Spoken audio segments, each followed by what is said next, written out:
What's going on, guys? Welcome to Steve Does Stuff. I'm Steve, and today I'm going to be doing some fireplace stuff. I wanted to make this video because when I was looking to buy this stove, this is a Stûv 6 insert, I couldn't find any information on it whatsoever. It's relatively new, so now that I've lived with it for about 2 months, I wanted to give my honest opinion on what I like, what I dislike, and if I would do it again or not. Now, information on this insert was extremely hard to come by at the time that I bought it back in November of 2021.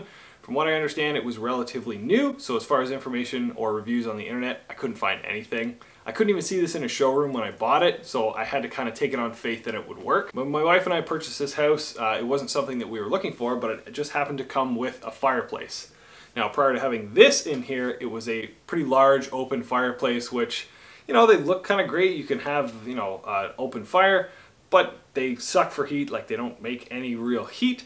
And they smell, they stink, they downdraft pretty often, and this is in a basement, which makes it even worse. Came through and we bought this place, I immediately started looking into wood-fired inserts and wanting to have something a little bit more modern and clean, I landed on this. Now, like I mentioned, I couldn't find any information on it on the internet. All I had was like a really little picture to look at on the website, so I said, yeah, sure, let's do it. My overall first impressions of the stove when it finally showed up were kind of, holy shit, it's a lot smaller than I thought. Now, while the opening was pretty big for this fireplace, I still went with a smaller insert for a couple of reasons. The first reason being, while the outside of the open fireplace was quite wide, it tapered into the back, so it narrowed up quite a bit. I really didn't want a lot of people coming in, smashing brick out, and doing a whole bunch of work in the basement to this. I'd rather something that just slid right in there. So while the opening was very wide, the back was narrow, and this thing fit perfectly. The second reason I settled on the Stûv 6 unit was because of the looks. Looked at a couple other ones, Regency was one of them. I don't need a very big fireplace down here. While it is in the basement of a house, it's a decent sized room and the heat can go upstairs, but I didn't want something so big that was gonna basically turn this place into a sauna. So the aesthetic of the fire was extremely important. When looking at inserts this size, a lot of them don't really have a really good viewing area of the fire. So that's really what sold me on it. 3 months later, showed up. Here it is. Now, while the unit is quite small, the firebox is really small. Like, much smaller than any other sort of insert that I've ever had to deal with in my life. And while it was a bit of an adjustment, it heats this area beautifully, and it is really not that difficult to work with. I cut my wood in about 14-inch pieces, you know, a decent size split. And if you could get 3 of those pieces in there, that's full. Like, it is full. So after living with it for a couple of months, there are some things that I definitely like about it. The look being the absolute top. I love the nice, sleek look of this. The unit itself is really nice, really clean lines. There's no handles, there's no wooden knobs. It's a little bit more modern, which is something that we were looking for.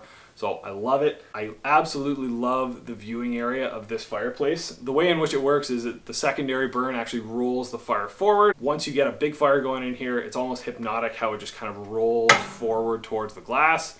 It's beautiful and it throws heat like crazy. I'm dying sitting next to it right now. But it was rated at about 35,000 BTUs. You can get this room up to about 25 degrees. So it heats the basement quite nicely, and in truth, because it's a secondary heat source, I didn't really rely on it or want something bigger. So for the space that it's in, it's perfect. So while there are some things that I like about this thing, there were a couple of things that I was a little unsure about at first, and now I've kind of come to terms with it. The first being lighting. Now there's a couple of things that are working against me for this particular one. Admittedly, I'm not burning the best wood. I'm burning some wetter oak. If you've ever dealt with oak or know about firewood, it is so dense that it takes a really long time to dry out. It's not the best wood. That, combined with the fact that it is in a basement, it's a little bit more of a difficult stove to get lit. Sometimes you can light them, get a decent fire going, snap it shut, and then it'll just take off. With this particular stove, it has an automatic damper adjustment, which is something I have never dealt with before. Should be a damper right here. There's nothing. You light it, it goes on, you snap it closed, and it will regulate itself due to temperature control and a bit of a bimetal plate.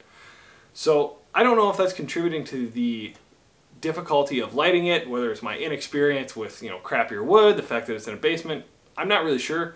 I'm getting better at it, and I think every stove has kind of their own individual characteristics, but once you get used to it, it's really not that bad. I would say the second thing that I'm also not the biggest fan of with this particular stove is the way that it kind of pukes smoke out the front when you're trying to start it.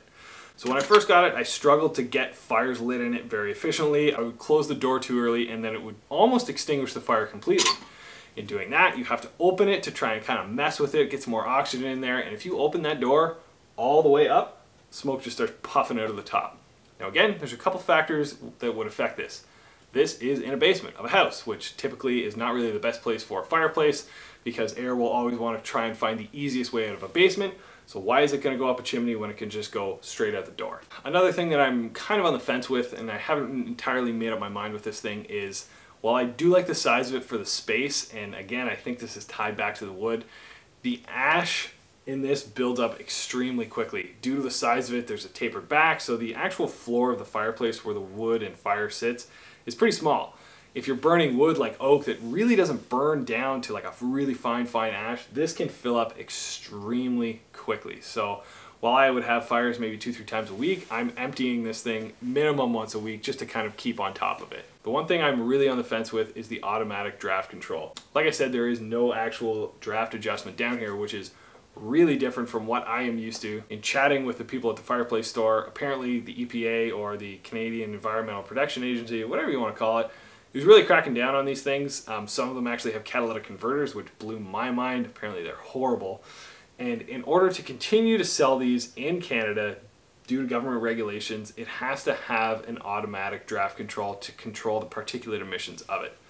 Now this particular one has that. As far as fire quality, there's no real difference that I can see. It actually regulates it quite nicely once it's going. However, the gentleman who installed it said you have to get a ripping big fire in these before you close them up. And as I have experienced a few times in the past, that is definitely the case. Not being familiar with Stûv, there are a lot of things that I'm really interested to see how they stand the test of time.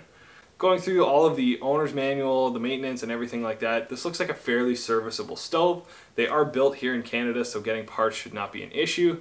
But there's just a few things, you know, being a single attachment door over here, how long is the fire seal going to last, and most importantly, how long is that automatic draft control actually going to work?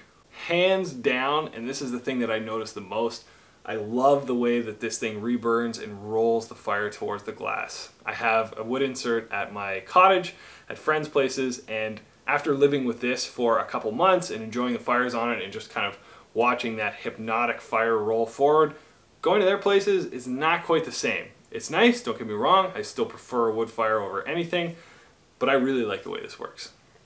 So that's kind of everything that I have to say on it. Maybe a year later I'll post one to see how it's going. I hope this video can help somebody out there make an educated decision because so far, the Stûv, I'm a huge fan. Thanks for watching, guys. See you next time.